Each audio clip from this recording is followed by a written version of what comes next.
Hi மகளே, big Boss season 9 எனக்கான அடுத்த ப்ரோமோ வந்துருச்சு. இந்த ப்ரோமோ பார்த்தீங்கன்னா ரோஸ்ட்டு தான்.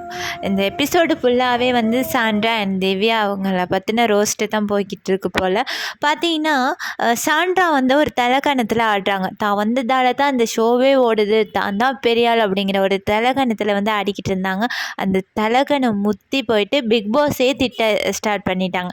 அதாவது அடுத்த சீசன்லேருந்து பிக் பாஸ் வந்து கண்ணை மூடிக்கிட்டு இருக்கையெல்லாம் சொன்னாங்க இல்லையா, அதை எடுத்து தான் விஜய் சேதுபதி சார் வந்து இப்போ வந்து பேசிக்கிட்டு இருக்காரு. டாஸ்க்கு பண்ண சொன்னால் டாஸ்க்கு பண்ணாமல் அந்த பூண்டு தோல் அங்கங்கே போட்டதே அவங்க தான். அதை வந்து க்ளீன் பண்ணி கொடுத்துட்டு தான் பிக் பாஸ் வந்து அவங்கள வந்து ஜெயிலுக்கு போக சொன்னாங்க. அந்த டாஸ்க்கையுமே ஒழுங்காக செய்யாமல் திவ்யா ஒரு பக்கம் காய்ச்சல் மாதிரி நடிக்கிறாங்க, உடம்பு சரியில்லைங்கிறாங்க.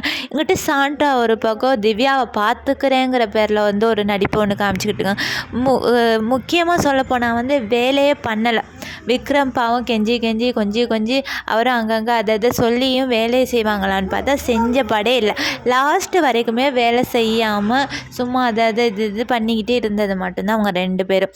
அதுக்காக தான் விஜய் சேதுபதி சார் கேட்குறாங்க, உங்களுக்கு இருக்க விருப்பமாக இருந்தால் இருங்க, இல்லைன்னா வெளியில் போங்க அப்படின்னு மூஞ்சிக்கு நேராகவே சொல்லிட்டாரு. திவ்யாவும் ஓன்னு அழுறாங்க.